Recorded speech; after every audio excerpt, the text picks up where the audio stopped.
29 ദിവസം പ്രായമായ കുഞ്ഞിനെ കൊലപ്പെടുത്താൻ ശ്രമിച്ചെന്ന കേസിൽ പിതാവ് അറസ്റ്റിൽ. പത്തനംതിട്ട പറക്കോടുണ്ടായ സംഭവത്തിൽ ഏഴംകുളം നെടുമൺ സ്വദേശി അനന്തകൃഷ്ണനാണ് പിടിയിലായത്.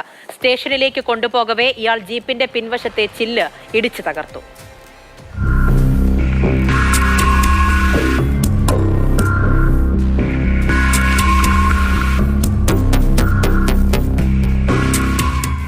മദ്യപിച്ചെത്തി കട്ടിലിൽ ഉറങ്ങിക്കിടന്ന കുഞ്ഞിന്റെ ഇരുകൈകളും കൂട്ടി മുകളിലേക്ക് ഉയർത്തി കൊല്ലുമെന്ന് ഭീഷണിപ്പെടുത്തി.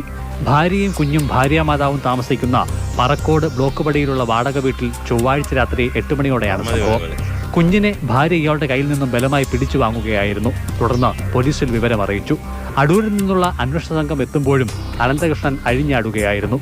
ഒടുവിൽ ബലം പ്രയോഗിച്ചാണ് ഇയാളെ ജീപ്പിൽ കയറ്റിയത്. സ്റ്റേഷനിലേക്കുള്ള യാത്രയിൽ ഇയാൾ പോലീസുകാരെ അസഭ്യം പറഞ്ഞു. ഇടയ്ക്ക് കയ്യേറ്റവും ഉണ്ടായി. ഒടുവിൽ കൈയും തലയും ഉപയോഗിച്ച് ജീപ്പിന്റെ പിൻവശത്തെ ഗ്ലാസ് ഇടിച്ചു പൊട്ടിച്ചു. വധശ്രമം, JJ ആക്ട് എന്നിവയ്ക്ക് പുറമെ ജീപ്പിന്റെ ചില്ല് പൊട്ടിച്ചതിനും പോലീസുകാരുടെ ജോലി തടസ്സപ്പെടുത്തിയതിനും അവരെ ആക്രമിച്ചതിനും ഇയാൾക്കെതിരെ കേസുകൾ രജിസ്റ്റർ ചെയ്തിട്ടുണ്ട്.